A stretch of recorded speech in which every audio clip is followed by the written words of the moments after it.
हरे कृष्णा। आप सभी का हार्दिक स्वागत है आज के भक्ति रसामृत सिंधु की क्लास में। आइए अपने सत्र का शुरुआत करते हैं मंगलाचरण से।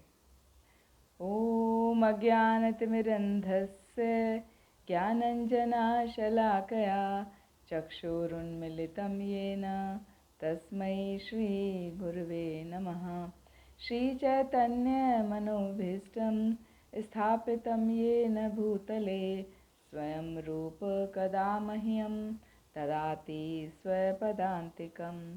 वन्देऽहं श्रीगुरो श्रीयुतपदकमलं श्रीगुरुं वैष्णवांश श्रीरूपं साग्रजातं सहगणरघुनाथान्वितं तं सजीवं साद्वैतं सावधूतं परिजनसहितं कृष्णचैतन्यदेवं श्रीराधाकृष्णपादान् सहगणललिता श्रीविशाखान्वितांश।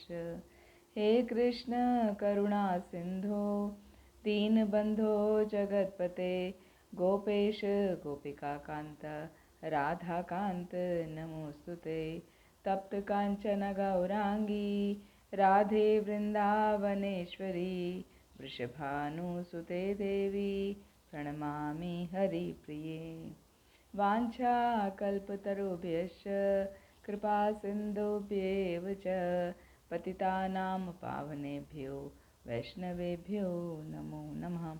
गुरुवे गौरचन्द्राय राधिकाय तदालये कृष्णाय कृष्णभक्ताय तद्भक्ताय नमो नमः। अखिलरसामृता मूर्तिः प्रसरमररुचिरुद्धतारकापालिः कलितश्यामललितो राधा प्रयाण विधुर्जयति। हरे कृष्णा। तो पिछली बार हमने अध्याय 1 शुरू किया था जिसका नाम है शुद्ध भक्ति के लक्षण। शुद्ध भक्ति का जो परिभाषा है वो एक श्लोक है जिसमें 6 के 6 लक्षण आ जाते हैं। क्लेशाग्नि शुभदा मोक्षा लघुता कृत सुदुर्लभा सांद्रानंद विशेषात्मा श्री कृष्ण आकर्षणी च सा। तो शुद्ध भक्ति के 6 लक्षण बताए गए हैं। क्लेशाग्नि, शुभदा, मोक्ष लघुताकृत, सुदुर्लभा, सांद्रानंद विशेषात्मा और श्री कृष्ण आकर्षणी। तो इसमें से पहला लक्षण क्लेशाग्नि हमने पिछले सत्र में सीख लिया था। क्लेशाग्नि का इन शॉर्ट बताएं तो क्लेशाग्नि का अर्थ होता है सभी क्लेशों का नाश करने वाला। हाँ, तो भक्ति सभी क्लेशों की नाश करने वाली है, इसलिए उसको क्लेशाग्नि कहा जाता है।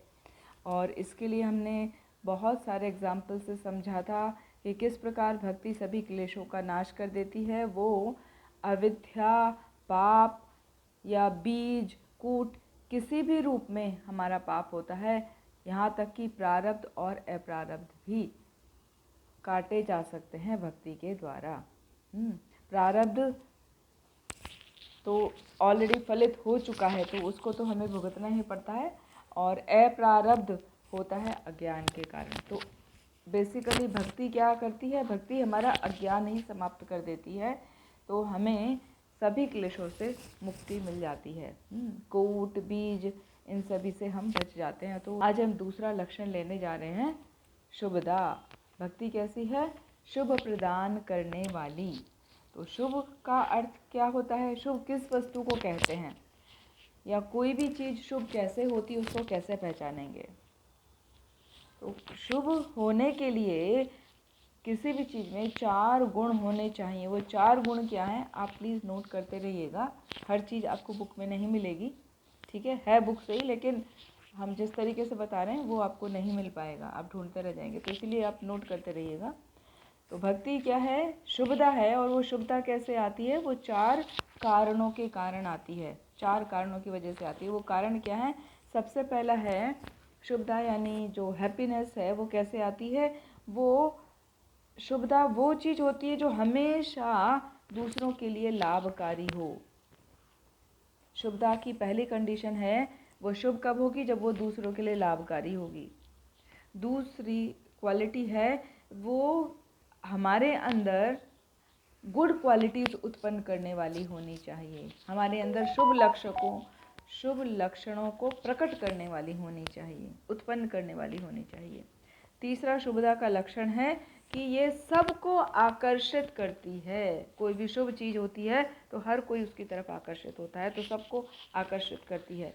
और चौथा है, ये सभी को प्रसन्नता और सुख प्रदान करती है। तो शुभदा के हमने 4 मुख्य लक्षण बताए। पहला है, ये सभी के लिए लाभकारी है। दूसरा, हमारे अंदर अच्छे गुणों को जागृत करती है। तीसरा, ये सभी को आकर्षित करती है। और चौथा गुण हमने बताया कि ये सभी को प्रसन्नता और सुख प्रदान करने वाली है। तो इस तरह शुभदा है कि ये 4 मुख्य लक्षण होते हैं। तो भक्ति कैसी है? भक्ति के अंदर ये चारों गुण होते हैं, तभी वो शुभदा है। यदि कोई भी एक गुण मिस होगा तो वो प्रॉपर भक्ति नहीं होगी, है ना। तो भक्ति के साथ में ये चारों गुण होने अत्यंत आवश्यक हैं।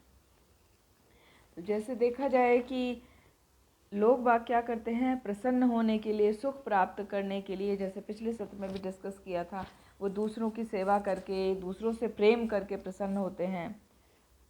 तो पहले घर परिवार में, फिर समाज में, फिर राष्ट्र में, फिर पूरा विश्व भर में, इस तरह वो कार्यों को करते रहते हैं।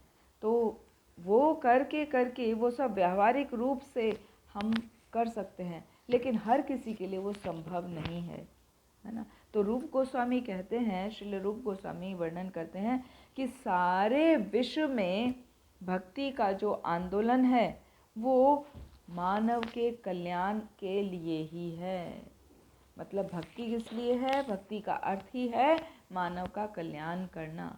तो जहाँ जहाँ पर भक्ति होगी वहाँ वहाँ पर सभी का कल्याण होगा। तो ये केवल एक व्यक्ति विशेष के कल्याण की बात नहीं हो रही है, एक परिवार के कल्याण की बात नहीं हो रही है, एक समाज के कल्याण की बात नहीं हो रही है, ना एक राष्ट्र के कल्याण की बात हो रही है, पूरे विश्व भर के कल्याण की बात हो रही है। तो भक्ति क्या करती है? पूरे विश्व का कल्याण करने वाली है। यदि हर कोई व्यक्ति भक्ति करे तो पूरे विश्व में कल्याण ही कल्याण होगा, सबका मंगल ही मंगल होगा, कहीं अमंगल, लड़ाई झगड़ा होगा ही नहीं। तो वो सब समझ नहीं पाते इस बात को, इसीलिए ये सब दुविधाओं का सामना करना पड़ता है। तो इसीलिए भक्ति क्या है? शुभदा है, शुभ प्रदान करने वाली है। और विभिन्न शास्त्रों में इसका वर्णन आता है, विभिन्न प्रकार से उसकी पुष्टि मिलती है कि भक्ति किस प्रकार से शुभदा है। जैसे पद्म पुराण में वर्णन आता है कि भक्ति किस प्रकार सबको आकर्षित करती है, वो कैसे अपना ध्यान, सबका ध्यान अपनी ओर आकर्षित कर लेती है भक्ति। तो पद्म पुराण में वर्णन आता है कि जो कोई भी व्यक्ति कृष्ण भक्ति में लगा हुआ है और उसको मानना चाहिए कि वो पूरा विश्व भर की सेवा कर रहा है। खाली कृष्ण भक्ति करने से, कृष्ण में सम्मिलित हैं राम भक्ति भी, नरसिंह भक्ति भी, वराह भक्ति भी, वामन भक्ति भी, वो सब है ना, कृष्ण और कृष्ण के सभी अवतार वो सब एक ही हैं। तो कोई भी यदि कृष्ण या कृष्ण के किसी भी अवतार की भक्ति कर रहा है तो वो वास्तव में पूरे विश्व को ही सर्वश्रेष्ठ सेवा कर रहा है। तो ऐसा व्यक्ति तृप्त माना जाना चाहिए कि वो भक्ति से परिपूर्ण है और हर कोई उसकी तरफ आकृष्ट होता है कि कैसे हम अपने समाज में उन्नति ला सकते हैं, कैसे हम अपने लोगों को सुखी बना सकते हैं। तो हर कोई उसकी तरफ आकर्षित होता है, भक्ति की तरफ। और इसका एक ज्वलंत उदाहरण मिलता है चैतन्य चरितामृत में। चैतन्य महाप्रभु ने स्वयं अपने व्यवहार से प्रदर्शित करके दिखाया कि भक्ति किस तरह शुभत्व है, भक्ति किस तरह सभी को आकर्षित करने वाली है। ये उस समय की बात है जब मध्य भारत के झारखंड के जंगल से होकर चैतन्य महाप्रभु गुजर रहे थे। तो जब चैतन्य महाप्रभु झारखंड के जंगलों से जा रहे थे, वो हरि नाम का कीर्तन करते हुए जा रहे थे, हरे कृष्ण कृष्ण कृष्ण हरे हरे, हरे राम राम राम हरे हरे। इस हरि नाम का वो कीर्तन करते हुए जब वो जा रहे थे, तो उस जंगल में उनके आसपास जितने भी जंगली जानवर थे, हाथी, घोड़े, हिरन, बाघ, जो भी थे, वो सभी शांति के साथ में अपना खूंखार स्वभाव को छोड़कर शांति के साथ में, यहाँ तक कि नृत्य के भाव में उनके साथ झूम झूम के वो चल रहे थे, और कोई भी किसी को हानि नहीं पहुंचा रहा था। जैसे बाघ का शिकार होता है हिरन, तो हिरन और बाघ दो कभी साथ रह ही नहीं सकते। बाघ क्या करेगा, वो हिरन को मार देता है, वो खा जाता है उसको मार के, क्योंकि उसका भोजन है ना। जैसे हमारे सामने थाली आएगी प्रसाद की, तो हम खाएंगे ना उसको, क्योंकि हमारा भोजन है। ऐसे हिरन तो भोजन है ना बाघ का, तो जैसे ही उसको वो दिखाई देगा वो उस पर झपट्टा मारेगा। लेकिन जब चैतन्य महाप्रभु वहाँ पर हरि नाम कीर्तन गा के नृत्य करते हुए जा रहे थे, तो बाघ और हिरन भी अपना स्वभाव भूलकर, हिरन भी डरपोक नहीं बना और बाघ भी खूंखार नहीं बना, तो वो भी आराम से हरि नाम के संकीर्तन में झूमते हुए वो जा रहे हैं, और एक दूसरे के साथ वो गले मिल रहे हैं, एक दूसरे का चुम्बन कर रहे हैं। ऐसा चैतन्य चरितामृत में वर्णन आता है। तो ये प्रूफ करता है कि कृष्ण भक्ति जो है वो क्या है, सर्व आकर्षक है, वो सभी को शुभदा प्रदान करने वाली है ना। हर कोई उससे आकर्षित हो जाता है, यहाँ तक कि पेड़ पौधे भी और सभी जानवर भी उनसे आकर्षित हो जाते हैं। फिर दूसरा इसमें पुष्टि मिलती है, श्रीमद् भागवतम में वर्णन आता है कि शुभदा कैसे है, भक्ति किस प्रकार से शुभदा है। तो श्रीमद् भागवतम के 5वें स्कंद के 18वें अध्याय में 12वें श्लोक में वर्णन आता है, यस्यास्ति भक्तिर् भगवती अकिंचना सर्वे गुणैस्तत्र समासते सुराः हराव भक्तस्य कुतो महद् गुणा मनोरथेन आसति धावतो वही। यस्यास्ति भक्तिर् भगवती अकिंचना, इसका अर्थ क्या है? इसका अर्थ ये है कि जिस किसी भी व्यक्ति ने उस अकिंचन भगवान के प्रति अपनी श्रद्धा विकसित कर ली है, अपने आप को पूर्ण रूप से समर्पित कर दिया है भगवान को, उसके अंदर अपने आप सभी दैवीय गुण, सभी अच्छे गुण विकसित हो जाते हैं, डेवलप हो जाते हैं। और इसके अपोजिशन में देखें, वो व्यक्ति जो बहुत ही पढ़ा लिखा है, सर्वगुण संपन्न है, कह सकते हैं सर्वगुण संपन्न यदि कोई है भी, तो भी उसके अंदर वो गुण टिक नहीं पाते ज़्यादा समय। और यदि वो व्यक्ति भक्ति नहीं कर रहा है, तो पहली बार उसको सर्वगुण संपन्न होना मुश्किल है, क्योंकि ये गुण क्या है, भगवान के द्वारा प्रदत्त किए जाते हैं। हम कोई एक दो गुण में प्रफुल्लित हो सकते हैं, मतलब हमारे अंदर कोई एक क्वालिटी हो सकती है, दो क्वालिटी हो सकती हैं, बहुत ज़्यादा हो गया तो 3 क्वालिटी हो सकती है, सारी क्वालिटी तो नहीं हो सकती ना। लेकिन भक्त के अंदर अपने आप वो डेवलप हो जाती हैं। उसका रीज़न क्या है? उसका रीज़न ये है कि भगवान उस भक्त को प्रेम प्रदान करते हैं, उसको अंदर से शुद्ध कर देते हैं, जिसके कारण उसकी अविचल श्रद्धा से वो प्योर हो जाता है और भगवान के प्रति उसका प्रेम जागृत हो जाता है। और जब उसका भगवान के प्रति प्रेम जागृत हो जाता है, तो उसके अंदर अपने आप बहुत सारे देवीय गुण प्रकट हो जाते हैं। तो इस बात का प्रमाण है कि भक्ति क्या है, वो लाभप्रद है। भक्ति हमें लाभ प्रदान कर रही है। क्या लाभ प्रदान कर रही है?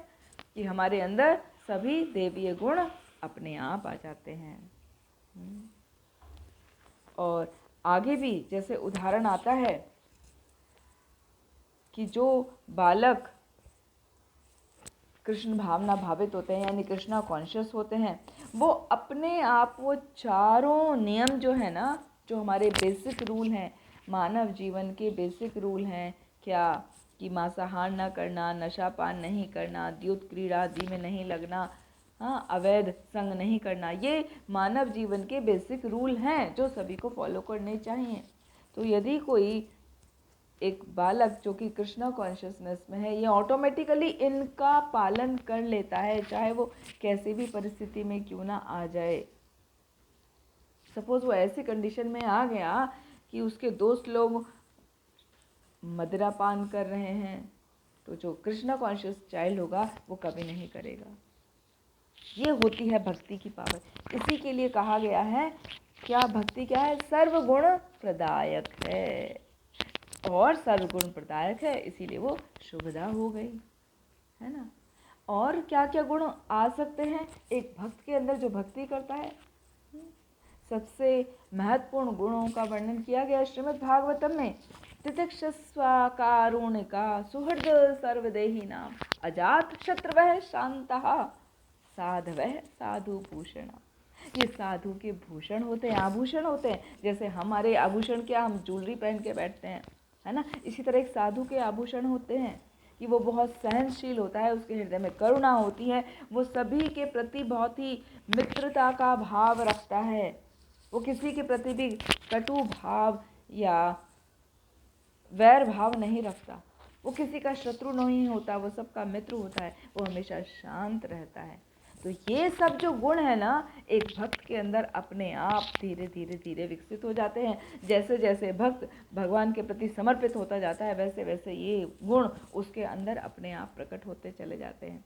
तो ये भक्ति का बहुत बड़ा लक्षण है। शुभदा, शुभदा को प्रकट करती है वो। फिर अभी हम तीसरा गुण देखते हैं, मोक्ष लघुताकृत। मोक्ष लघुताकृत से पहले कुछ पॉइंट्स शुभदा के और रह जाते हैं, पहले वो डिस्कस कर लेते हैं। क्या है वो? कि शुभदा होने के साथ साथ ये क्या है? सुख प्रदान करने वाली है। जैसे हमने शुरू में कहा था कि यदि कोई चीज़ शुभ होती है तो उसमें 4 लक्षण प्रकट होने चाहिए। पहला, वो सबके लिए बेनिफिशियल होनी चाहिए, लाभप्रद होनी चाहिए, वो गुड क्वालिटीज़ बढ़ानी चाहिए, उत्पन्न करनी चाहिए। ठीक है, तो गुड क्वालिटीज़ बढ़ाने वाला हमने बता दिया। फिर वो सबको अपनी तरफ आकर्षित करनी चाहिए, वो भी हमने बता दिया। ठीक है, जैसे एग्जाम्पल दिया चैतन्य महाप्रभु का, जंगल में सभी पशु और पेड़ पौधे सभी भगवान की तरफ आकर्षित थे। गुड क्वालिटीज़ का भी एग्जाम्पल बताया, यस्य यस्य भक्तिर् भगवती अकिंचन। फिर है चौथा गुण कि वो सबको आनंद प्रदान करने वाली होती है ना। तो सबको जो आनंद प्रदान करने वाली होती है, आनंद का मतलब कह सकते हैं हम सुख प्रदान करने वाली है ना। सबके लिए लाभकारी है और सबको आनंद प्रदान करने वाली है। तो आनंद क्या होता है? बेसिकली आनंद होता है 3 प्रकार का।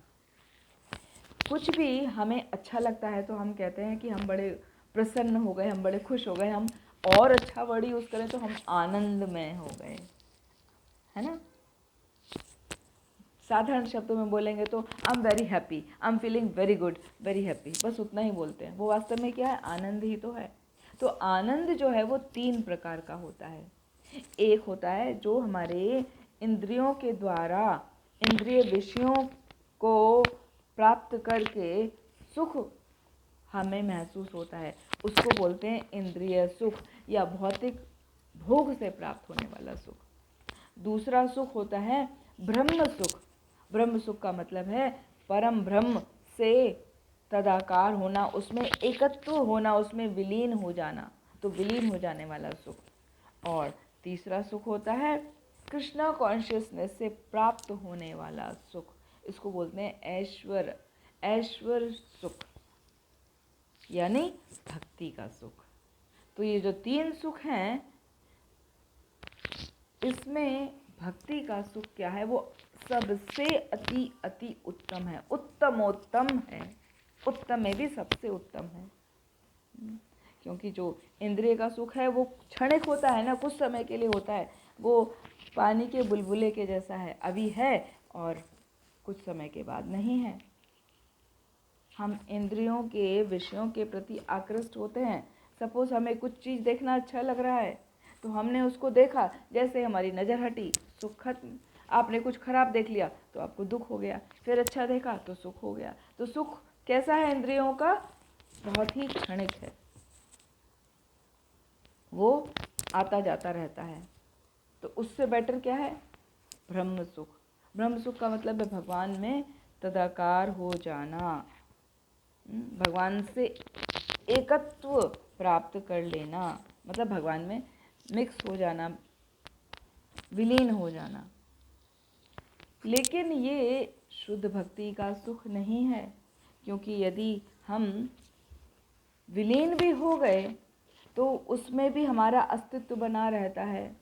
जैसे कि आपको याद होगा, भगवत गीता पढ़ाते समय हमने एग्जाम्पल्स बताए थे कि यदि समाने वृक्षे पुरुषो निमग्नो, सेकंड चैप्टर में आता है भगवत गीता में, ये इस प्रकार है जैसे दो पक्षी वृक्ष में बैठे हैं, हाँ, वो देख रहे हैं तो दूर से देख रहे हैं तो वो दोनों पक्षी आपको दिखाई नहीं दे रहे हैं, ग्रीन हो गए ना, पूरे विलीन हो गए, तो वो ही है ब्रह्म का सुख। लेकिन वहाँ पे आप नज़दीक जाके देखेंगे तो क्या हो रहा है, एक पक्षी तो बैठा है आराम से और दूसरा पक्षी क्या है, इधर से उड़ के उधर से उड़ के एक फल को चख रहा है, दूसरे फल को चख रहा है, इस डाली पे जा रहा है, उस डाली पे जा रहा है। तो ब्रह्म में विलीन होने का सुख ऐसा है, बस एक जगह हम वहाँ पहुँच जाएंगे और वहाँ पहुँच के हम वहाँ भी हम भटकते रहेंगे कि कौन सा सुख, कहाँ जाऊँ, कहाँ मुझे और अच्छा लगेगा, इससे बेटर क्या है, और क्या है, बेस्ट क्या है, उसी को ढूंढते रहेंगे। तो यानी कि आपका इंडिविजुअलिटी समाप्त नहीं होती है। तो वो ब्रह्म का सुख भी वास्तविक सुख नहीं है, वो शाश्वत प्रेम नहीं है, वो इटर्नल प्रेम नहीं है। वो भी कुछ समय के बाद उसको खत्म होने की गारंटी बनी रहती है।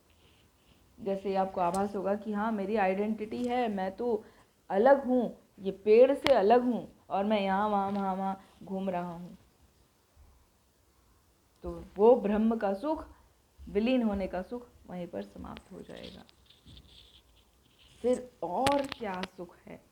सबसे अच्छा सुख है कृष्ण भावनामृत से प्राप्त होने वाला सुख, और कृष्ण भावनामृत से प्राप्त होने वाले सुख को ही भक्ति कहा गया है। भक्ति का सुख ही शाश्वत सुख है, क्योंकि भक्ति कभी भी खत्म नहीं होती है। नेहा विकम नाशोस्ति प्रत्यवायो न विद्यते स्वल्पमपि यस्य धर्मस्य त्रायते महतो भयात्। भक्ति का सुख बढ़ता ही रहता है, एक जन्म के बाद वहीं खत्म नहीं होती, वहीं से अगले जन्म में स्टार्ट होती है। तो आनंद ही आनंद है। बड़े से बड़े मायावादी सन्यासी भले ही कितनी भी उच्च शिक्षा प्राप्त कर लें, लेकिन कभी कभी देखा गया है, भले ही उन्होंने कितनी योग सिद्धियां प्राप्त कर ली हों, फिर भी देखा गया है कि वो समाज के कार्यों में जुड़ जाते हैं, आके राजनीतिक कार्यों में जुड़ जाते हैं, समाज के कार्यों में जुड़ जाते हैं। तो ऐसा क्यों होता है? ऐसा इसलिए है कि उन्होंने भक्ति का सुख को महसूस नहीं किया है। वो अपनी दिव्य ज्ञान से, या सो कॉल्ड जो उन्होंने नॉलेज अर्जित करी है, जो ज्ञान अर्जित करा है, उस ज्ञान के बल पर उन्होंने प्रसन्न रहने का कोशिश की, ढूंढा, लेकिन वो तो टिकता नहीं ना, कुछ समय के बाद वो समाप्त हो जाता है। तो जब उसमें रस खत्म हो गया, वो सुख समाप्त हो गया, वो वापस में सोशल प्लेटफॉर्म पे, पॉलिटिकल प्लेटफॉर्म पे आकर कार्यरत हो जाते हैं। लेकिन यदि कोई भक्त बन जाता है तो वो जल्दी से इन सब चीज़ों की तरफ आकर्षित नहीं होता, यदि वो वास्तव में शुद्ध भक्ति कर रहा है। तो यदि कोई शुद्ध भक्त नहीं बना है तो फिर वो विभिन्न विभिन्न कार्यों को करता है। लेकिन जब कोई व्यक्ति शुद्ध भक्त बन जाता है तो उसके सामने कोई भी डेजिग्नेशन आ जाए, कोई भी लाइफ में सक्सेस आ जाए, उसको फ़र्क नहीं पड़ता। वो सिर्फ और सिर्फ भगवान की भक्ति करना चाहता है, क्योंकि उसको पता है कि लाइफ का अल्टीमेट गोल जो है वो क्या है, भगवत प्राप्ति है और कुछ नहीं। इस जीवन में मैंने बहुत सफलता प्राप्त कर ली तो भी क्या होगा, फिर अगले जीवन में मुझे वहीं से शुरुआत करनी पड़ेगी सफलता प्राप्त करने के लिए। तो जो शुद्ध भक्त होता है उसको ये ज्ञान होता है, भक्ति के द्वारा, गुरु के द्वारा, कृष्ण कृपा के द्वारा उसको ये ज्ञान होता है कि भक्ति ही चरम सुख है, वही किया जाना चाहिए, जीवन की सफलता ही वह है। इसीलिए वो इधर उधर नहीं भटकता, वो असफल योगी की तरह नहीं भटकता। जैसे कि हमने देखा होगा, हम किसी का नाम नहीं लेना चाह रहे हैं, लेकिन देखा होगा कि बहुत सारे योगियों के पास सिद्धियां होती हैं। वो आपका भविष्य तुरंत बता सकते हैं, आपका चेहरा पढ़ के बता सकते हैं, आपका हस्तरेखा देख के बता सकते हैं, आपका चलन गमन का तरीका देख के बता सकते हैं। और बाकी ज्योतिषी तो है ही। तो बहुत सारी साइंस, बहुत सारी नॉलेज ऐसी हैं जिनके द्वारा सिद्धियां प्राप्त कर ली जाती हैं। तो वो सिद्धियां प्राप्त करके भी भक्ति को प्राप्त नहीं किया जा सकता, क्योंकि भक्ति तो अलग है। तो पहले समझते हैं ये सिद्धियां हैं क्या। कई बार होता यह है कि कुछ विशेष व्यक्ति अपनी सिद्धियों को प्राप्त करके बहुत ही फेमस बन जाते हैं, और वो थोड़ा बहुत रिलेट होते हैं भक्ति से, तो उनको लोग शुद्ध भक्त समझ बैठते हैं। लेकिन शुद्ध भक्त और सिद्धि में बहुत फर्क है। तो सिद्धियां क्या हैं? 8 प्रकार की सिद्धियां होती हैं जो सफल योगियों को ही प्राप्त हैं। सिद्धियां प्राप्त करना भी आसान बात नहीं है, बहुत तपस्या करनी पड़ती है, बहुत मेहनत करनी पड़ती है, तब जाकर सिद्धियां प्राप्त होती हैं। 8 प्रकार की सिद्धियों का श्रील रूप गोस्वामी ने यहाँ पर वर्णन किया है। अणिमा, लघिमा, महिमा, प्राप्ति, प्राकाम्य, इषत्व, वशत्व, कामा, वसायिता। तो अणिमा का मतलब है वो शक्ति जिससे व्यक्ति अपने आप को बहुत सूक्ष्म बना लेता है और कहीं भी वो प्रवेश कर सकता है। बहुत सूक्ष्म बन के प्रवेश कर गया, जैसे मच्छर कहीं भी प्रवेश कर जाता है ना, छोटी सी जगह में भी, ठीक है, उसको दरवाज़ा खोलने की ज़रूरत नहीं है। हल्का सा आपका विंडो में, जाली में छोटा सा होल भी हो गया तो भी वो उसमें से आ जाएगा, है ना। तो ये क्या है? अणिमा। अणिमा का मतलब है मच्छर। हमने एक एग्जाम्पल के लिए समझाया, मच्छर बनना नहीं है। अणिमा उससे भी छोटा है, एकदम सूक्ष्म बन के किसी भी चीज़ के अंदर प्रवेश कर जाता है। साथ ही यहाँ पर श्रील रूप गोस्वामी वर्णन करते हैं ये कोई बड़ी बात नहीं है किसी चीज़ में प्रवेश करना सूक्ष्म होकर। ये तो हमारी फिजिक्स के द्वारा भी हम कर सकते हैं, है ना। आजकल करते हैं ना, टनल्स बनाते हैं, हाँ, सबवेज बनाते हैं, पहाड़ों को काट के सब बनाया जाता है। तो क्या है, वो प्रवेश ही तो किया जाता है पहाड़ में। तो फिजिक्स के द्वारा, टेक्नोलॉजी के द्वारा हम ऐसा कर पा रहे हैं। तो योग सिद्धि प्राप्त करके आपने किया तो क्या किया, ठीक है ना। तो मतलब योग सिद्धि जो है, हालांकि बहुत मेहनत से प्राप्त की जा रही है, मगर वो साइंस के द्वारा भी डेवलप की जा रही हैं। फिर आप दूसरा है लघिमा। लघिमा क्या, एकदम हल्का बन जाते हैं, वायु में उड़ सकते हैं, पानी में तैर सकते हैं। तो श्रील रूप गोस्वामी वर्णन करते हैं इसमें कौन सी बड़ी बात है भाई। आजकल देखिए साथ में तात्पर्य में, कमेंट्री में श्रील प्रभुपाद ने वर्णन किया है, इसमें कौन सी बड़ी बात है। हम पानी में तैर सकते हैं, जहाज में, जहाज के द्वारा एक जगह से दूसरी जगह हम विभिन्न देशों की यात्राएं कर सकते हैं, पानी में तैर रहे हैं ना। वायु में तैर रहे हैं, एरोप्लेन से जाते हैं एक जगह से दूसरी जगह। तो साइंस ने भी वो डेवलप कर लिया है। तो इसमें सिद्धि का क्या स्पेसिफिक फीचर है? कुछ भी नहीं है, तो साइंस के द्वारा भी प्राप्त किया जा सकता है।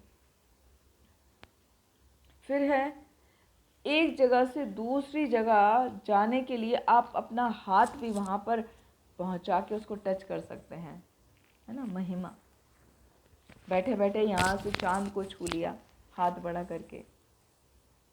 फिर प्राप्ति। प्राप्ति सिद्धि में क्या होता है, जो आपकी इच्छा करे वो आप प्राप्त कर लें। आपको सपोज़ इस सीज़न में अभी मैंगो नहीं है, विंटर्स चल रहे हैं ना, समर सीज़न में मैंगो आते हैं, आपको मैंगो खाने का मन है, आपने ध्यान लगाया, हाथ बढ़ाया और आपके हाथ में मैंगो आ गया, इसको बोलते हैं प्राप्ति सिद्धि। तो this is not related to bhakti, वो सिद्धि है, डेवलप किया जाता है, वो सिद्ध किया जाता है अपने आप को, तब वो सिद्धि प्राप्त होती है। फिर अगली है इशिता। इशिता मतलब इच्छा के अनुसार आप नया कोई लोक बना सकते हैं, पूरे लोक का संहार कर सकते हैं, तो ये भी किया जा सकता है। तो श्रील प्रभुपाद इसमें वर्णन करते हैं, इसमें कौन सी बड़ी बात है। आप बना नहीं सकते, बिगाड़ तो सकते हैं ना, संहार तो कर ही सकते हैं। एक एटम बम छोड़ दीजिए, पूरा कंट्री ही नष्ट हो जाता है।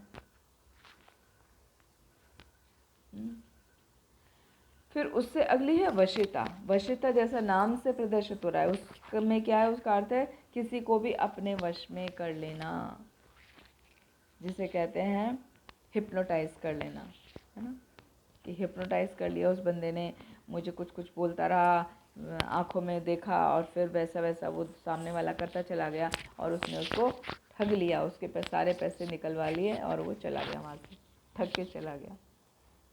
तो ये वशीता जो हिप्नोटिज्म है, ये भी कोई भी सीख सकता है, कोई भी नहीं, उस आसान नहीं है ये योग सिद्धियाँ करना भी, लेकिन ये प्राप्त की जा सकती हैं। फिर एक है कामावसायिता। कामावसायिता से पहले प्राकाम्य। प्राकाम्य होता है जादू करना। जादू मतलब कुछ भी चीज़ है उसको अपने वश में कर लेना, जो भी चाहिए उसको प्राप्त कर लेना, लेकिन वो बड़ा लिमिटेड होता है। और कामावसायिता जो है वो अनलिमिटेड मैजिक है। जैसे आपने कभी मैजिक शो देखा होगा, बचपन में हमने देखा था।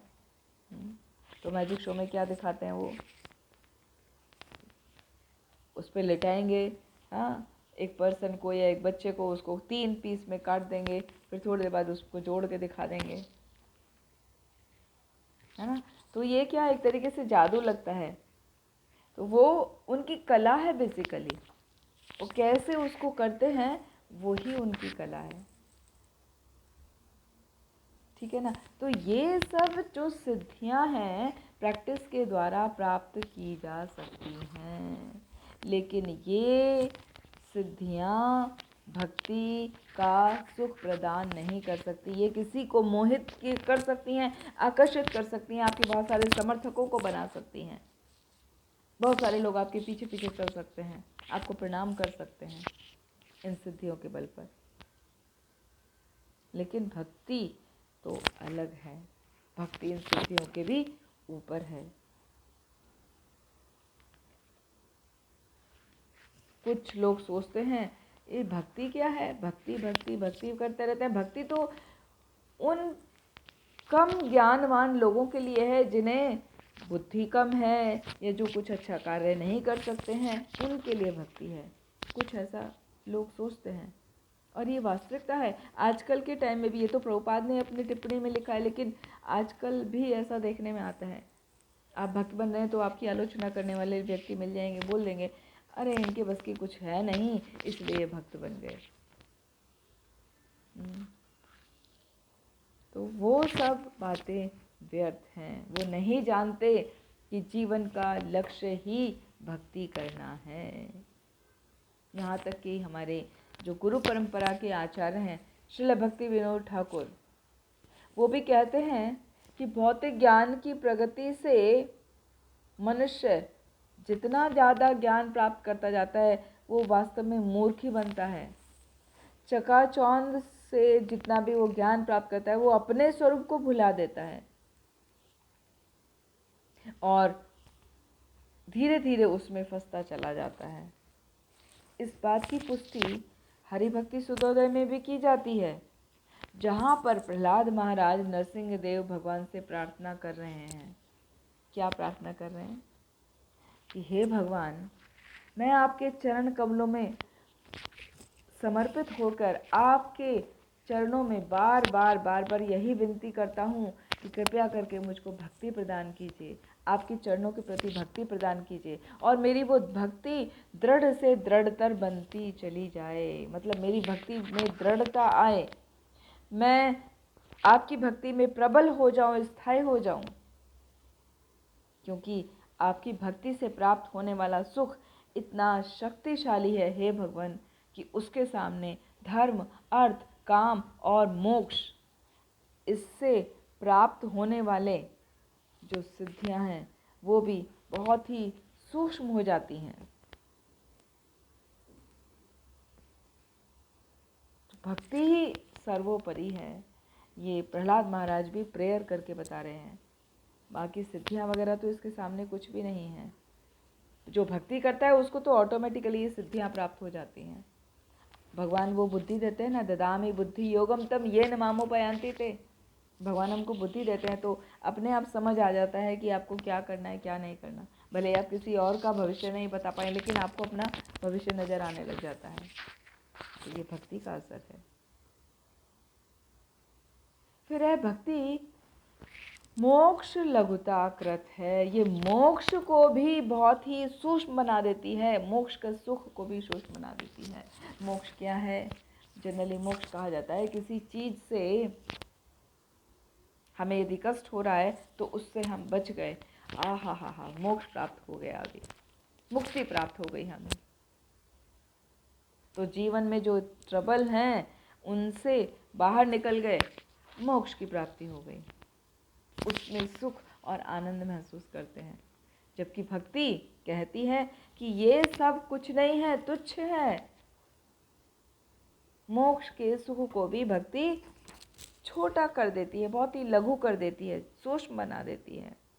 क्योंकि जिस व्यक्ति ने थोड़ी सी भी शुद्ध भक्ति कर ली है वो धर्म, अर्थ, काम और मोक्ष से प्राप्त करने वाले सुखों को आसानी से ठुकरा देता है। जैसा कि अभी बताया, हरि भक्ति सुधोधोय में प्रहलाद महाराज प्रार्थना कर रहे हैं।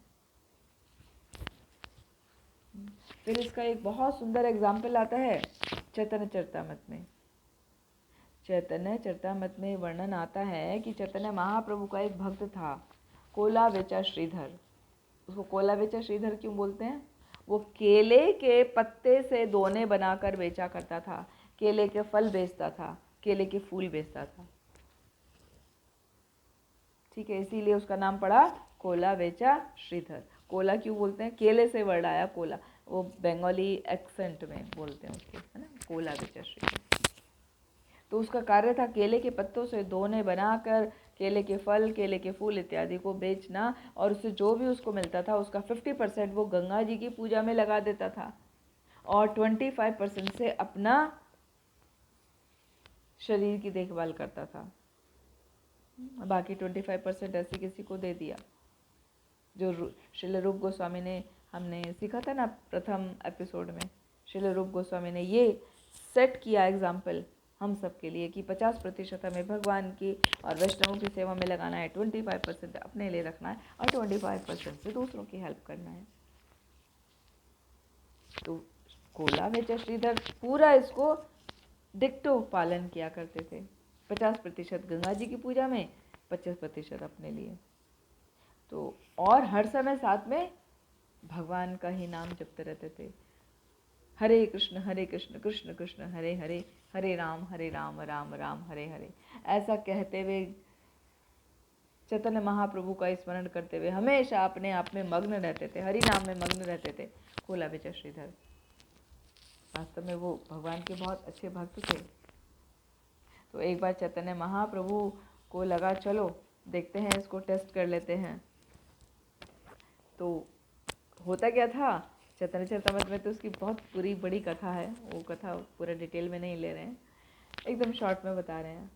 तो जनरली होता क्या था, जब वो बेचता था तो चैतन्य महाप्रभु आते थे, उसको बोलते थे अरे तुम तो बहुत महंगा बेचते हो, इससे सस्ता तो और जगह मिल जाएगा। तो कोलावेचा श्रीधर कहते थे मैं तो सबसे सस्ता बेचता हूँ, पूरे मार्केट में जाके देख लो कहाँ मिलेगा।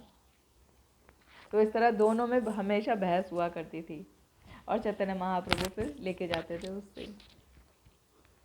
तो वो जो उनका प्रेम वाला संवाद था, चैतन्य महाप्रभु उसको बहुत रेलिश करते थे।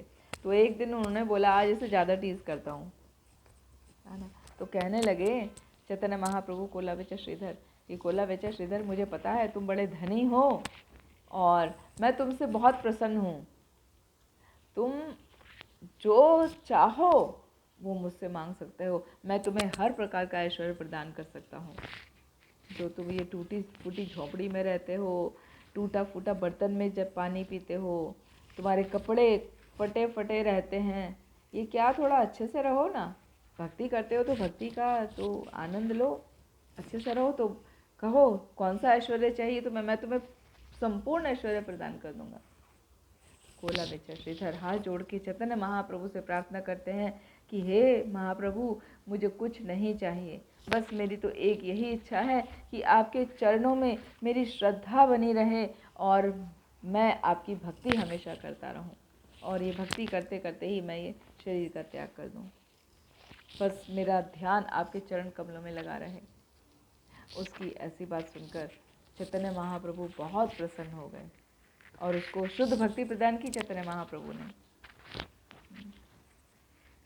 तो देखिए, ये इस बात को प्रूव करता है कि चैतन्य महाप्रभु स्वयं उसको सुख प्रदान कर रहे हैं, मोक्ष प्रदान करने की बात कर रहे हैं। तो बताओ क्या चाहिए? सब कुछ मैं प्रदान कर सकता हूँ, लेकिन उसे पता है वो शुद्ध भक्त है, उसने उसको भी ठुकरा दिया कि मुझे नहीं चाहिए। तो इट शोज कि भक्ति के सामने मोक्ष भी कितना सूक्ष्म है। भक्ति ही सर्वोपरि है, भक्ति का सुख सर्वोपरि है। अब सीखते हैं कि भक्ति योग सर्वश्रेष्ठ कैसे है। भक्ति योग सर्वश्रेष्ठ कैसे है, इसका वर्णन आता है नारद पंचरात्र में। नारद पंचरात्र में भी कहा गया है कि जिस व्यक्ति ने थोड़ी सी भी भक्ति कर ली है, वो धर्म, अर्थ, काम और 5 प्रकार के मोक्ष, सालोक्य, शास्त्री, सामीप्य, सारूप्य, एकम, अप्युत, दीयमानाम्ना गृह्णन्ति बिना मत सेवनम जना। ये जो 5 प्रकार की मुक्ति है और उसके अलावा धर्म, अर्थ, काम, चौथा मोक्ष, मोक्ष 5 प्रकार का हो गया। तो ये सभी 5 और 3 8 चीजें मिलकर किसी प्रकार का जो भक्त है वो इनमें से किसी प्रकार की कोई परवाह नहीं करता। उसको ना धर्म का सुख चाहिए, ना अर्थ का सुख चाहिए, ना काम इच्छा पूरी होने का चाहिए, ना उसे किसी प्रकार की मुक्ति चाहिए। उसे तो सिर्फ और सिर्फ भक्ति करना है। ऐसा नारद पंचरात्र में वर्णन आता है। और साथ में वर्णन आता है, देखिए ये वाला पॉइंट बहुत इम्पोर्टेंट है। जैसे कोई रानी होती है, उसके पीछे पीछे उसकी दासियां लगी रहती हैं, उसका हमेशा अनुसरण करती हैं। अभी रानी और दासी का तो आजकल ज़माना नहीं है, लेकिन आप समझ सकते हैं कोई बहुत ही फेमस लेडी है, या किसी इंस्टीट्यूट में कोई बहुत ही हाई पोस्ट पे कोई लेडी है, तो उसके पीछे पीछे सब कैसे घूमते रहते हैं, और मैडम बताइए क्या करना है आपके लिए। ठीक है, तो यहाँ पर नारद पंचरात्र में वो एग्जाम्पल दिया गया है। इसी तरह जैसे हमने अभी प्रैक्टिकल एग्जाम्पल दिया, जैसे रानी के पीछे पीछे उसकी दासियाँ हाथ जोड़े खड़ी रहती हैं, उसको नम्रतापूर्वक हम्बली उसको अनुसरण करती हैं, उसको फॉलो करती हैं, उसी प्रकार जो कोई भक्ति करता है उसके पीछे धर्म, अर्थ, काम और मोक्ष वो अपने आप पीछे पीछे घूमते हैं कि बताइए आपको किस प्रकार का सुख प्रदान करें। तो देखिए भक्ति की महानता कितनी है। तो भक्ति क्या है? सर्वश्रेष्ठ है, सभी प्रकार का सुख प्रदान करने वाली है, और वो मोक्ष के सुख को भी लघु कर देती है। ठीक है, अब अगला देखते हैं। भक्ति सुदुर्लभा है। अब तक कितने कवर किए हमने? क्लेशाग्नि, शुभदा, मोक्षा, लघुता, कृत। अब आएगा चौथा, सुदुर्लभा। भक्ति कैसी है? सुदुर्लभा। जैसा कि नाम से लग रहा है, सु माने अत्यंत, दुर्लभ माने कठिन। भक्ति कठिन नहीं है, अत्यंत कठिन है। भक्ति करना आसान नहीं है। जो कोई व्यक्ति भक्ति करता है वो समस्त भौतिक इच्छाओं से रहित हो जाता है। और यदि कोई चाहे कि मैं सभी भौतिक इच्छाओं को छोड़ दूं तो मुझे भक्ति मिल जाएगी, ऐसा नहीं है। भक्ति करने से इच्छाएं समाप्त होती हैं, इच्छाओं को समाप्त करके भक्ति नहीं प्राप्त की जा सकती।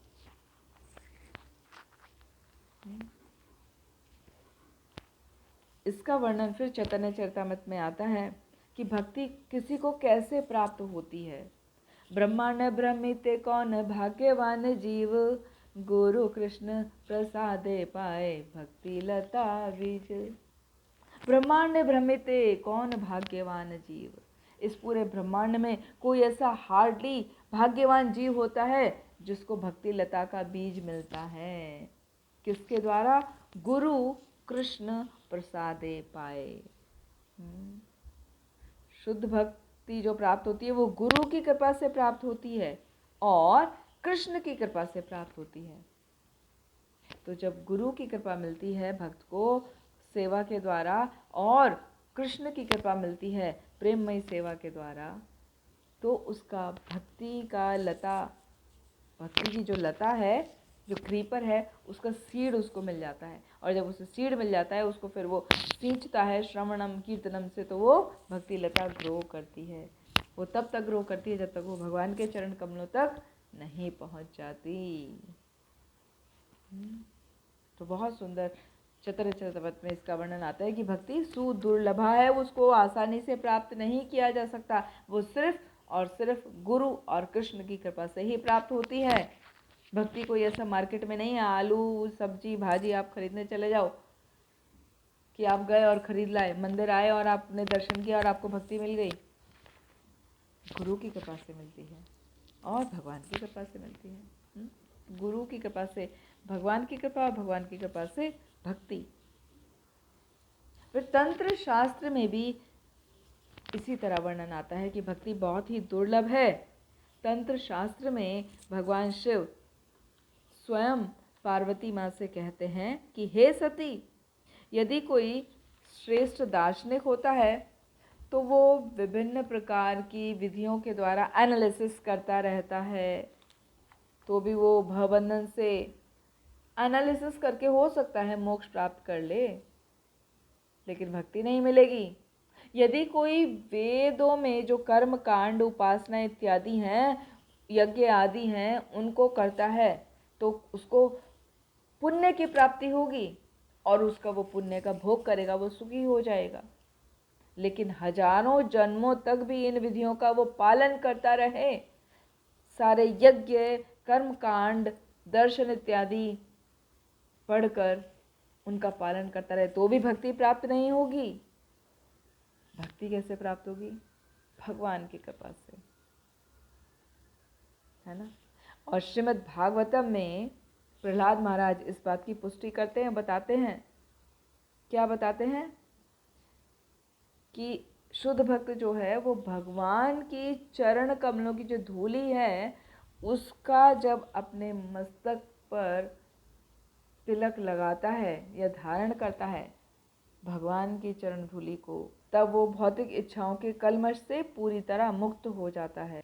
यहाँ पर प्रहलाद महाराज बोल रहे हैं कि भक्ति की अवस्था या शुद्ध भक्ति साधारण तौर पे प्राप्त नहीं की जा सकती। वो कब प्राप्त होगी? जब वो शुद्ध भक्त के चरण कमलों की धूली अपने मस्तक पर लगाएगा। तो चरण कमलों की धूली अपने मस्तक पर लगाने का मतलब ये नहीं है कि हम किसी के भी चरण छू लें और अपने सर पे लगाएं और हमें शुद्ध भक्ति प्राप्ति हो जाएगी। ज़्यादातर लोगों को यही समझ में आता है, इसीलिए क्या करते हैं, वो बड़े बड़े सन्यासी इसके चरण पर स्पर्श करते हैं और अपना समझते हैं कि हमें भक्ति प्राप्त हो जाएगी। नहीं, इस बात का अर्थ ये है भक्तों की चरण धूली का आशीर्वाद लेना है। आशीर्वाद का मतलब होता है कि उनके जो बताए हुए इंस्ट्रक्शंस हैं शुद्ध भक्ति के, उनका पालन करना है। शुद्ध भक्त हमेशा बताते हैं कि आप हरि नाम जप करिए, आप नियमों का, भक्ति के नियमों का भली प्रकार पालन करिए, इतना।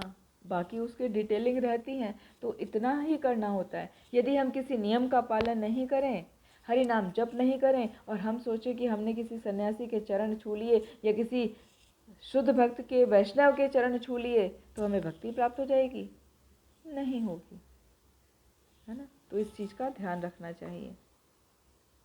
फिर आगे श्रीमद् भागवतम में नारद जी भी इसकी पुष्टि करते हैं। नारद जी युधिष्ठिर महाराज को कहते हैं कि पांडवों और यादवों के, आप सभी के रक्षक भगवान श्री कृष्ण स्वयं आपके साथ रहते हैं। आप कितने भाग्यवान हैं राजा, ऐसे तो कोई स्वप्न में भी नहीं सोच सकता। जो भाग्य आपका है कि भगवान स्वयं आपके साथ आके रहते हैं। वो आपके साथ में क्या कर रहे हैं? विभिन्न प्रकार की क्रियाओं को कर रहे हैं। वो अर्जुन के सारथी बने, वो बलि महाराज के द्वारपाल बने। वो भगवान आप लोगों के साथ आके रहते हैं, तो आप लोग कितने भाग्यशाली हैं। तो ये इस बात की पुष्टि करता है कि भक्ति बहुत ही दुर्लभ है, इसको पाना आसान नहीं है, क्योंकि पांडव शुद्ध भक्त थे, भगवान के प्रति पूर्ण रूप से समर्पित थे, हर कार्य भगवान के ही प्रसन्नता के लिए करते थे, इसलिए भगवान उन पर प्रसन्न रहते थे और उनको शुद्ध भक्ति, शुद्ध प्रेम प्रदान किया भगवान ने। अब पांचवा भक्ति का गुण आता है सांद्रानंद विशेषात्मा। सांद्रानंद, सांद्र कहते हैं कॉन्सेंट्रेशन को, कोई चीज़ कॉन्सेंट्रेटेड है। जैसे हम शुगर का सॉल्यूशन बनाए, चाशनी बनाए, तो चाशनी में आप, चाशनी की ऐसी हालत होती है ना, उसमें आप और चीनी ऐड करो तो वो मेल्ट नहीं होती है ना, तो वो वाली स्थिति कैसी हो गई, सांद्र, उसको कहते हैं सांद्र। उतना चाशनी कड़क बन गई कि अभी आप उसमें और चीनी डालेंगे तो चीनी मेल्ट नहीं होगी, वह वैसी की वैसी रहेगी। मतलब भक्ति जो है सांद्र है, सांद्रता प्रदान करने वाली है, उसमें और कुछ ऐड करोगे तो वो ऐड ही नहीं होगा। श्रील रूप गोस्वामी कहते हैं कि ब्रह्मानंद का सुख जो है, भक्ति का सुख उससे, ब्रह्मानंद के सुख से करोड़ों गुना बड़ा है। भक्ति के सुख के आगे ब्रह्मानंद का सुख तो एक अणु मात्र भी नहीं है, भक्ति के एक अंश के मात्र भी नहीं है, क्योंकि वो सांद्र है, वो कॉन्सेंट्रेटेड है। प्रहलाद महाराज की प्रार्थनाओं में भी इस चीज़ की पुष्टि मिलती है। वो कहते हैं, प्रहलाद महाराज भगवान नरसिंह भगवान को प्रार्थना करते हुए कि हे प्रभु, मुझे आपके समक्ष खड़ा हूँ मैं, तो मुझे बहुत ही दिव्य आनंद का अनुभव हो रहा है। जब नरसिंह भगवान ने दर्शन दिए थे प्रहलाद महाराज को, तो प्रहलाद महाराज शांत कर रहे हैं ना नरसिंह भगवान को, तब कह रहे हैं कि मुझे अत्यंत ही सुख की प्राप्ति हो रही है। जबकि साधारण तौर पे देखा जाए, कोई व्यक्ति किसी बच्चे के पिता का उसकी आंखों के सामने मर्डर कर दे तो क्या वो बच्चा खुश होगा या डर जाएगा, बुरी तरह से भयभीत हो जाएगा? बड़ा होगा तो उसको मारने के लिए दौड़ेगा कि तुमने मेरे पिता को ऐसे क्यों किया। लेकिन प्रहलाद महाराज क्या कह रहे हैं, मैं आपका दर्शन पाके बहुत ही आनंद का अनुभव कर रहा हूँ। क्यों? क्योंकि प्रहलाद महाराज शुद्ध भक्त हैं। वो भक्ति का सुख, वो सांद्रानंद, वो कॉन्सेंट्रेटेड सुख को महसूस कर रहे हैं। और वो साथ में कह रहे हैं कि हे भगवान, इस सुख के सामने जो ब्रह्मानंद का सुख है, जो ब्रह्म में विलीन होने का सुख है, वो ऐसे है जैसे कि गाय के खुर में बना हुआ जो गड्ढा होता है मिट्टी का, उसमें पानी भरा हो तो उसे कितना आसानी से कोई लांघ सकता है। ऐसा है छोटा सा ब्रह्मानंद का सुख। भक्ति का सुख बहुत बड़ा है। फिर श्रीधर स्वामी भी भावार्थ दीपिका में बताते हैं कि भगवान की जो विभिन्न लीलाएं हैं, यदि कोई उसका आस्वादन कर रहा है, उनका भावों को आस्वादन करके, मतलब उनको महसूस कर रहा है, उद्वेलित हो रहा है उन भावों से, मतलब उन्हीं भावों में पूरी तरह रमा हुआ है, तो उस व्यक्ति के लिए जो वर्णाश्रम के 4 पुरुषार्थ है ना, धर्म अर्थ काम मोक्ष, वो तुच्छ हो जाते हैं। कहने का अर्थ ये है कि भक्ति का सुख ऐसा है जैसे सागर में कोई गोते लगा रहा हो। जो कोई बेस्ट स्विमर होता है ना, सागर में जब वो तैरता है तो उसको बड़ा आनंद आता है, टाइड्स के बीच में अप एंड डाउन करता है जब वो, उसको रिवर में भी इतना आनंद नहीं आता। जो बेस्ट स्विमर होता है, जो अच्छा तैराक होता है, रिवर से ज़्यादा उसे आनंद आता है किसमें? सागर में, सागर के टाइड्स में ऊपर नीचे जाने में। तो जो भक्त होता है उसको भक्ति का सुख ऐसे लगता है कितना आनंद है ना, पूरा सागर के जैसा उसको भक्ति लगती है और उसमें वो गोते लगाता रहता है।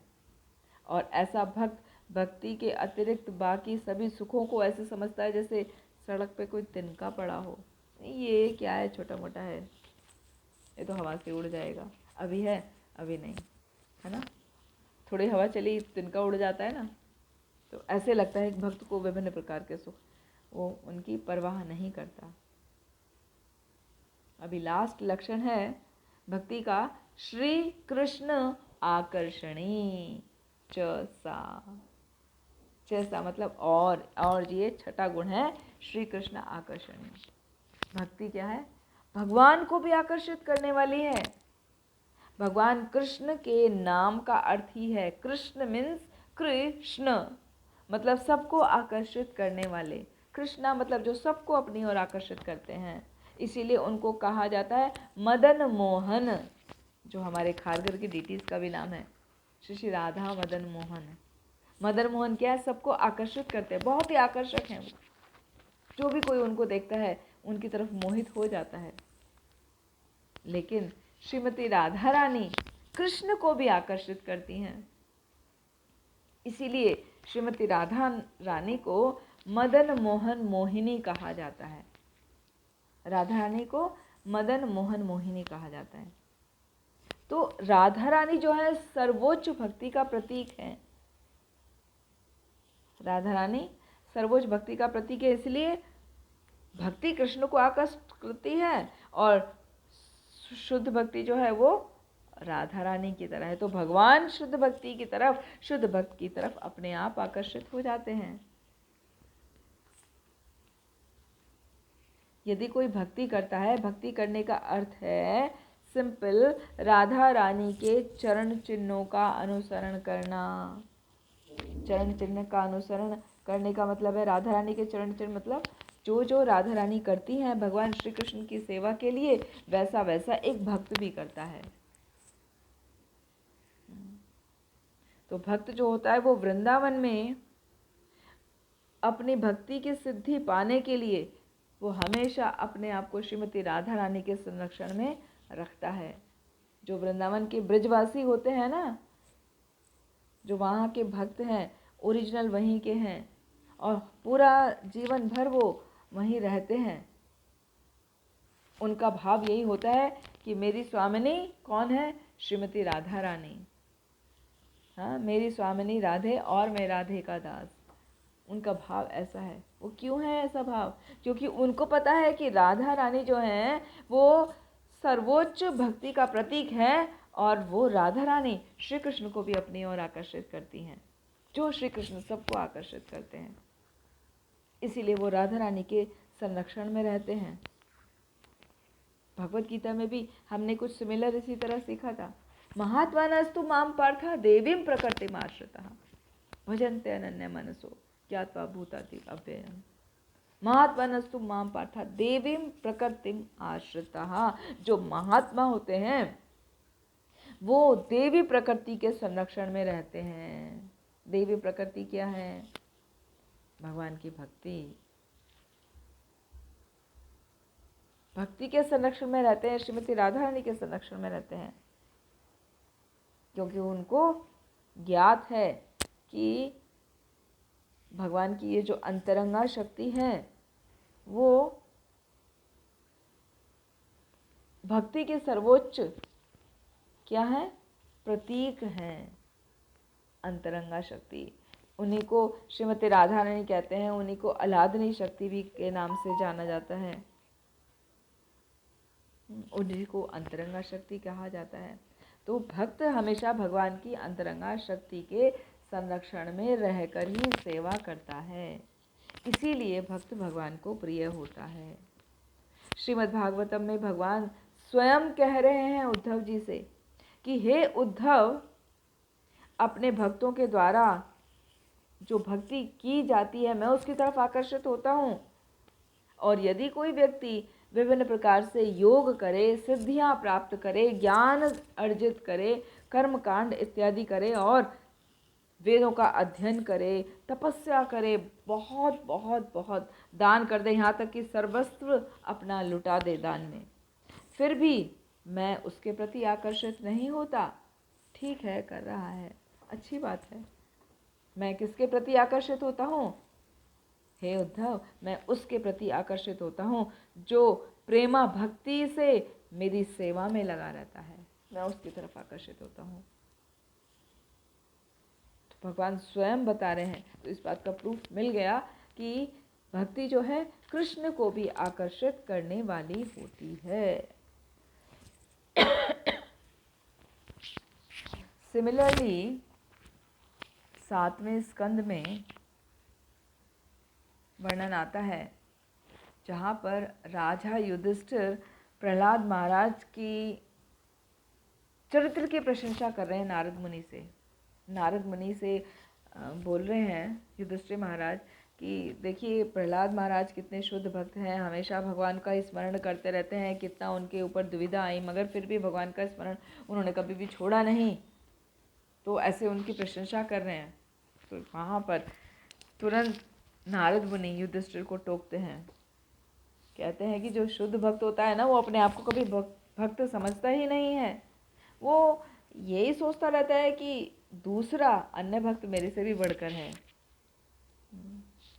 तो कहने लगे तुम क्या कम भक्त हो? देखो ना तुम्हारे साथ भी तो भगवान स्वयं रहते थे, तुम्हारे तो महल में राजमहल में रहते थे, तुम्हारे साथ उठते थे बैठते थे, कई बार तुम्हारे संदेश वाहक के रूप में कार्य करते थे। तो तुम ये जान लो तुम कितने भाग्यशाली हो, तुम उनकी बात कर रहे हो, तुम भी कम भाग्यशाली नहीं हो। जैसे अर्जुन कहता है ना भगवत गीता में, सखेति मत्वा प्रसभम यदुक्तम हे कृष्ण हे यादव हे सखेति मया प्रसादात प्रणयेन वापि यच्चा असत्कृतो अपि। तो भगवान को संबोधित करते हुए कह रहे हैं अर्जुन कि हे भगवान, मैंने तो आपको जाना ही नहीं कि आप भगवान हैं। मैं तो आपको अपना सखा समझ के आपके साथ बैठता था, लेटता था, खाता था, पीता था, आपको कुछ हंसी मजाक में कुछ अपशब्द भी कहे होंगे, मुझे पता नहीं था आप भगवान हैं। तो कहने का अर्थ ये है कि भगवान तो स्वयं उनके साथ रहते थे। तो क्यों? क्योंकि वो शुद्ध भक्त थे, पांडव भगवान के प्रेमी भक्त थे। यहाँ तक कि भगवत गीता में वर्णन आता है जब भगवान ने अपना विराट स्वरूप दिखाया है ना, तो अर्जुन वही प्रार्थना कर रहा है कि मैंने तो आपको अपना ममेरा भाई समझकर आपके साथ वार्तालाप किया, मैं नहीं जानता था कि आप अत्यंत महान हैं, आप तो परम पुरुषोत्तम हैं। तो भगवान क्या है? भगवान महान है, लेकिन भक्ति भगवान से भी महान है। क्यों? क्योंकि वो भगवान को भी आकृष्ट करने वाली है। ठीक है, तो भक्ति भगवान से भी ऊपर है, भगवान को आकर्षित करती है ना, इसलिए भगवान से भी आगे है, अग्रसर है। तो इस प्रकार हमने भक्ति के पूरे 6 लक्षणों को समझा। एक बार फिर से देखेंगे। क्लेशाग्नि मतलब सभी प्रकार के क्लेशों का नाश करने वाली है भक्ति। दूसरा शुभदा, सभी प्रकार का शुभ प्रदान करने वाली है, सभी प्रकार का शुभ प्रदान करने वाली है, सब प्रकार का सुख प्रदान करने वाली है, शुभदा में ही आता है, सब प्रकार के अच्छे गुणों को विकसित करने वाली है, सबको आकर्षित करने वाली है और सभी लोगों को आनंद प्रदान करने वाली है जो भी कोई भक्ति को करता है। फिर शुभदा के बाद आता है मोक्ष लघुताकृत, मोक्ष को भी तुच्छ बना देती है भक्ति, जबकि हर कोई मोक्ष की प्राप्ति के लिए कितना कुछ करता है, क्योंकि उनको पता ही नहीं है कि भक्ति का सुख क्या है, इसीलिए मोक्ष के पीछे भागते हैं। तो मोक्ष को भी लघुताकृत करने वाली है भक्ति और सुदुर्लभा है, इसको आसानी से प्राप्त नहीं किया जा सकता। भगवान कहते हैं कि मैं सबको, जो भी कोई मेरी भक्ति में लगता है, मैं उनको जो जो उनको चाहिए इच्छा उनकी पूरी कर देता हूँ, आसानी से पूरी कर देता हूँ। थोड़ी भी भक्ति करते हैं, लेकिन मैं शुद्ध भक्ति नहीं देता। शुद्ध भक्ति मैं उसी को देता हूँ जो मेरा प्रेमी भक्त है। शुद्ध भक्ति आसान नहीं है, सुदुर्लभा है। फिर सांद्रानंद विशेष आत्मा, वो बहुत ही सांद्र है, बहुत ही कॉन्सेंट्रेटेड है, उसको प्राप्त करना आसान नहीं है। जैसे एग्जाम्पल लिया था प्रहलाद महाराज का, कि ब्रह्मानंद का सुख भी उसके सामने सूक्ष्म है और सड़क पर पड़े तिनके के जैसे हैं बाकी अन्य सभी सुख। भक्ति का सुख एकदम सांद्र है, कॉन्सेंट्रेटेड है। और लास्ट है श्री कृष्ण आकर्षणी। भक्ति भगवान को भी आकर्षित करने वाली है, क्योंकि भक्ति क्या है?